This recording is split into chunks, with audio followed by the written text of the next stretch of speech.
Am I wrong for dismissing my ex's wife and telling her I don't care what she wants? I have 2 children, 11 and 10, with my ex-husband. We divorced on not so great terms. Mostly due to his job, which is relevant to now.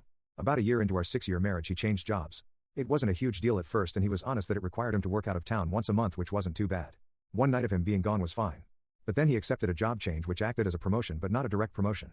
This job he took without telling me and it required more travel.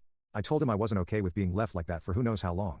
I said if he didn't dedicate time to our family or took another so-called promotion like this without talking it over with me first, I was done with our marriage. By the time I was pregnant with our second child he did the same thing again and I followed through. I moved out and took our oldest with me.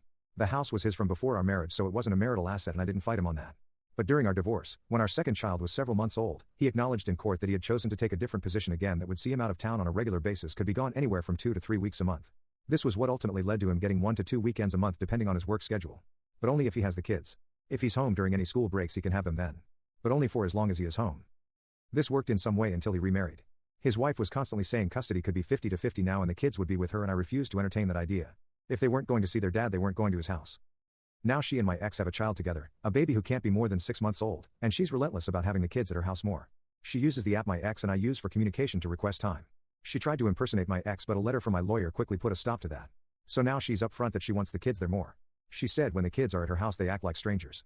I think it makes sense since that's what they basically are. Their dad is one too. My kids don't like their dad's wife. She makes them uncomfortable because she's not very good at listening to their boundaries on personal space. She tries to force hugs, and because she's repeatedly told them they could call her mom or ma if they'd like. Now my ex's wife is using her child as a reason the kids should be there 50% of the time. She wrote out this lengthy email to me about all her reasons why she feels it would be in the best interest of the kids. I replied with no and left it at that. She found this dismissive and confronted me in person to tell me that. She said she wants more time with my kids and to bond with them and for her child to bond with them. I told her I don't care about her wants and she needs to leave it alone. My ex doesn't get involved. My lawyer knows everything, and we did mention ex's wife contacting me when we last saw the judge, but due to my ex's already limited parenting time the court won't do anything more. So I don't have a lot of options available to me. I just wonder now if I was wrong to be dismissive and say I don't care about her wants. Whether that's just a way to add conflict. AITA?